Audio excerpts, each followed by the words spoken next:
সকলকে অনেক শুভেচ্ছা। তো আমাদের এখানে বৃষ্টি শুরু হয়ে গেছে। তো বেশ কিছুদিন আগেই কিন্তু আমরা গিয়েছিলাম এই চন্দননগর বেড়াতে। তো ব্লগটি আমার রেকর্ড করতে একটু দেরি হচ্ছে, কারণ তোমরা সকলেই জানো যে আমার ছোট বেবি আছে। তো সে যতক্ষণ জেগে থাকে ততক্ষণ তো পারাই যায় না। তো সারা দুপুর এই কদিনও ঘুমায়নি, আজকে একটু ঘুমিয়েছে। তো ওই জন্য আজকে জলদি করে তোমাদের এই ব্লগটা আমি শেয়ার করে দিচ্ছি। এটা একটু বড় ব্লগ, তো একটু সময় লাগে রেকর্ডিং করতে। আমার পিছনে দেখো, দেখা যাচ্ছে pandal church, sorry pandal church না, এটা চন্দননগরের চার্চ। আসলে বেশ কিছুদিন আগে বেড়াতে গিয়েছিলাম, তো তো এক্সাইটমেন্টে আর কি বলাটা ভুল হয়েছে। তো চার্চটা আমি তোমাদেরকে আরেকটু ভালো করে দেখালাম। প্যান্ডেল চার্চ বলেছি যখন, প্যান্ডেল চার্চ তোমাদেরকে আরেকদিন আমি ঘুরতে নিয়ে যাবো অবশ্যই। চুঁচুড়া আমাদের এখান থেকে ঘন্টাখানেকের রাস্তা, আর চুঁচুড়ার পাশাপাশি শহরটি হচ্ছে চন্দননগর। চন্দননগর ওরকমই বাইকে আমাদের 1 ঘন্টার একটু সামান্য বেশি সময় লেগেছে। তো এখানে আমার হাজব্যান্ড চাকরি করতো, সে ব্যাংকিং ইন্ডাস্ট্রিতে আছে আর কি। তো এখানে রেগুলার যাতায়াত করতো। আমার মেয়েকে নিয়ে বসেছে, তো এই সুযোগে আমি একটু ভিডিও করে নিচ্ছি। তো এইটা আমাদের বাইক। এই বাইকটা আমার হাজব্যান্ড বেশ কয়েক মাস আগে কিনেছে। তো এটাতে স্পোর্ট মোড, রেইন মোড এগুলো থাকাতে আমাদের কিন্তু কোথাও বেড়াতে গেলে সুবিধে হয়। মেয়ে যেহেতু ছোটো, ওকে সামনে বসিয়ে নেওয়া যায়, আর স্পেস রয়েছে আমাদের জন্য এনাফ, তো হয়ে যায়। আর এই পুরো গলিটাতে প্রচুর খাবারের দোকান রয়েছে, ঠিক আছে। তোমরা যদি বেড়াতে যাও তোমাদের কিন্তু খুব ভালো লাগবে। এটাকে বলে চন্দননগর স্ট্যান্ড। আর সামনেই রয়েছে এই গলিটা বরাবর সোজা এই গলি গঙ্গার ঘাট। তো গঙ্গার ঘাটটা কিন্তু দেখার মতন জায়গা, ওখানে প্রচুর ঘোরার জায়গা ছিল। আমাদের যেতে অনেক দেরি হয়েছিল, ঠিক আছে। প্রচণ্ড রোদের তাপের কারণে আমরা বেরোতেই পারিনি। বেবি ছোট, ওকে রোদের মধ্যে নিয়ে যেতে পারছি না। ও ঘুম থেকে উঠেছে, দিয়ে আমাদের রেডি হতে হতে বিকাল হয়ে গেছে। তো আমরা সন্ধ্যাবেলা গিয়ে পৌঁছেছি, যেই কারণে আমরা সূর্যাস্তটাও দেখতে পাইনি। সূর্যাস্তটা কিন্তু দেখার মতন। আমার হাজব্যান্ডের কথা অনুযায়ী ও ওখানে অনেক দিনই কাজ করেছে, তো ও ভালো জানে। এই যে এই যে বরাবর তোমরা দেখতে পাচ্ছ, এইখানটাই হচ্ছে ওই গঙ্গার পাশে জায়গাটা। এই যে এটা ঘাট, এই ঘাট বরাবর কিন্তু লম্বা বাঁধানো রয়েছে, ঠিক আছে। ঘাটটা বাঁধানো রয়েছে, ওখানে লোকজন বসেছে আর হাওয়া দিচ্ছে এত সুন্দর। দেখো সবাইকার জামা কাপড়গুলো উঠছে, এত সুন্দর হাওয়া দিচ্ছে, মানে এত মনোমুগ্ধকর জায়গা। আর জায়গাটা অনেক বড়, প্রচুর লম্বা। তুমি ওখানে 6-7 ঘন্টা সময় কাটিয়ে দিলেও তোমার গায়ে লাগবে না। তারপর আমরা একটু খিদে তো পেয়েছে, তো এসেছি। প্রথমে আমি ফুচকা খেয়েছি। তো দই ফুচকার দাম ছিল 40 টাকা প্লেট। তবে আমাদের যে ছোটোখাটো গ্রামগুলো থেকে আমরা গেছি, আমাদের এখানে গুড়াপে কিন্তু লোকাল খাবারের মান একদমই ভালো নয়। যদি স্ট্রিট ফুড খেতে যাও, তো আমরা যখন বাইরে কোথাও যাই তখন আমরা টুকটাক খাওয়ার চেষ্টা করি, এবং আমাদের গুড়াপের থেকে তো এখানের ফুড অনেক ভালো। এটা একটা অনেক পুরানো শহর। আগে নাকি চন্দননগর হচ্ছে পর্তুগিজদের উপনিবেশ ছিল। এটা অনেক পুরনো শহর। এই শহরে অনেক ফেমাস খাবার দাবার আছে, যেগুলো পর্তুগিজদের হাত ধরে এসছে, ভারতে এসছে, পশ্চিমবঙ্গ তো অবশ্যই। তো খাবার দাবারের কোয়ালিটি নিয়ে কোনো কথা হবে না। আমার জাস্ট ঘুরতে যাওয়ার জন্য আর খাবারের জন্য আবার যাওয়ার ইচ্ছা আছে। এই মাসে হয়তো শেষের দিকে রয়েছে জামাই ষষ্ঠী, তো এই কারণে আমরা এই মাসে যাব না। আর এখন পরপর বৃষ্টিও হচ্ছে, তো আমরা বেশ কিছু কাজকর্ম হাতে রয়েছে, যেগুলো হচ্ছে ম্যানেজ করতে পারছি না। তো এরপর আমি আবার যখন যাব না, আমি দিনের বেলা যাব, এবং অবশ্যই আপনাদের সাথে সূর্যাস্তটা শেয়ার করব। আমি নিজেও দেখতে চাই। এই যে চাউমিনটা আমরা দুজনে শেয়ার করে খাচ্ছি, 60 রুপিস ছিল এগ চাউমিন, আর চিকেন নিলে ওটা 90 রুপিস হতো। এত কোয়ালিটিফুল খাবার, আমাদের গুড়াপে তো ভাবাই যায় না।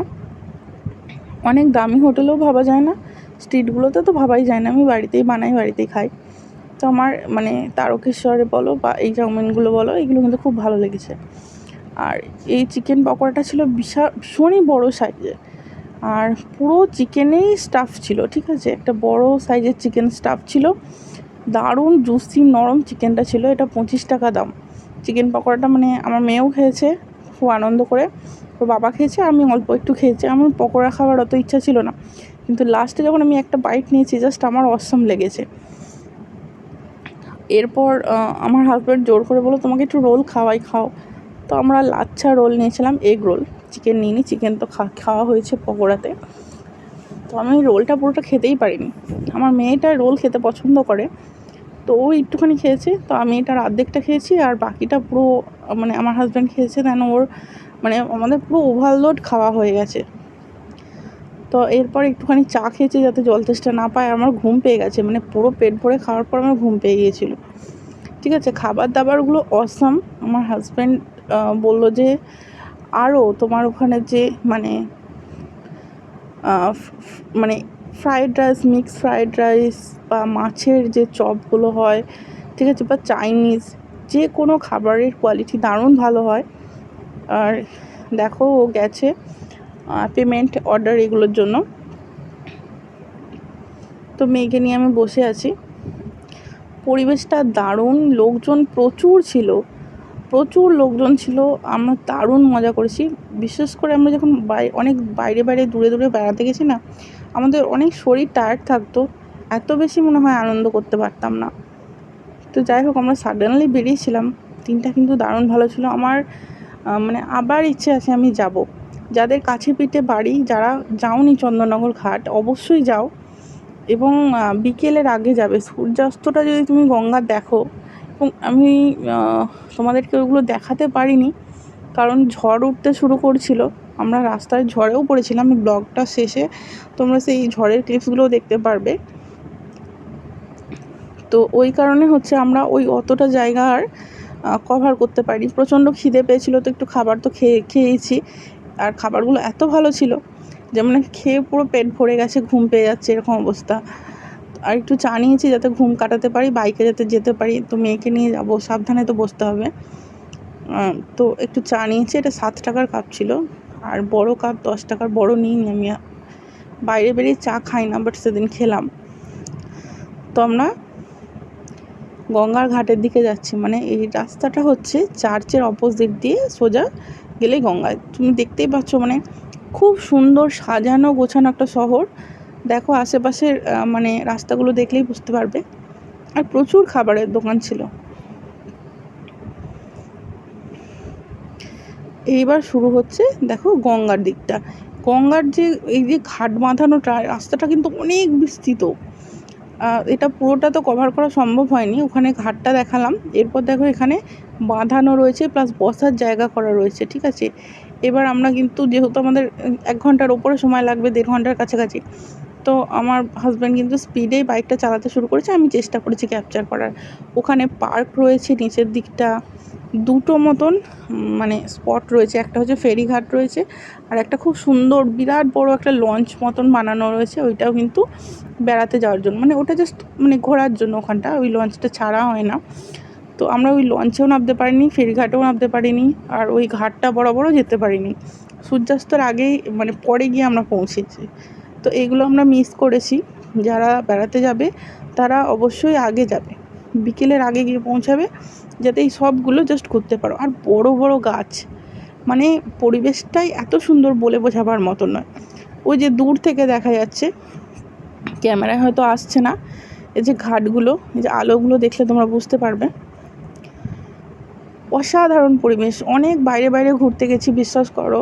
কাছে পিঠের মধ্যে, যেখানে আমার হোটেল ভাড়া লাগছে না বা আমার হচ্ছে এক্সট্রা গাড়ি খরচা নেই, নিজেদের বাইকে আমরা বেড়াতে যেতে পারছি। এত সুন্দর এক্সপিরিয়েন্স আমার, মানে আমি নিজেই মানে ভাবছি যে আমরা কতটা মিস করি, তাই না? এই চন্দননগরের পার্শ্ববর্তী শহরেই কিন্তু চুঁচুড়া। যারা দূর থেকে আসবে তারা হোটেল টোটেল নিয়েও থাকতে পারবে। তো এরকম আমাদের আরও প্ল্যান আছে এরপর যাওয়ার, আবার চন্দননগর। এরপর দেখো আমরা বাড়ির দিকে যাচ্ছি। খুব সুন্দর শহর, প্রচুর জায়গা আছে দেখার মতন। যারা যাবে তাদের খুব ভালো লাগবে, আমার তো খুব ভালো লেগেছে, খাবার দাবার থেকে শুরু করে সব কিছু। এরপর দেখো ফেরার সময় আমরা হাই রোডে, তখন প্রচুর ঝড় হচ্ছে, ঝড়ের মধ্যেই আমরা বাইকটা চালাচ্ছি। স্পোর্টস বাইক ছিল তো, তাই মানে বাইকটা টানতে পারা যাচ্ছে, কিন্তু তারপর বৃষ্টি শুরু হয়ে গেছে। তো কোনো রকমে আমরা হাইওয়েতে, এটা একটা নির্মীয়মান একটা বাথরুম ছিল, এটা কাজ শেষ হয়নি, বাট এখানেও হাওয়া ঢুকছিলো, ছাঁট আসছিলো, তবুও আমরা কোনো রকমে দাঁড়িয়ে রয়েছি। এখানেও দাঁড়ানো যাচ্ছে না, জানলার ধারে প্রচণ্ড বৃষ্টি হচ্ছে, প্রচণ্ড উলট পালট ঝড় আর বৃষ্টি। তো যাই হোক, আমরা এখানে কোনো রকমে দাঁড়িয়েছিলাম। আরও লোক ছিল, 4-5 জন মহিলাও ছিল। তো এখানে আমরা প্রায় ঘন্টাখানেক দাঁড়িয়ে রাত্রি 10:30 পর আমরা বাড়ি ফিরতে পেরেছিলাম। তো যাই হোক, ওভারঅল আমার এক্সপিরিয়েন্স খুব ভালো। তোমাদের যদি ব্লগটা ভালো লাগে অবশ্যই কিন্তু লাইক করবে এবং সাবস্ক্রাইব করতে ভুলো না। আশা করি তোমাদের সাথে আরও এরকম ব্লগ শেয়ার করব। আর আমার যেহেতু ছোট্ট মেয়ে আছে, তো তোমরা একটু দেরি হলে কিছু মনে করো না।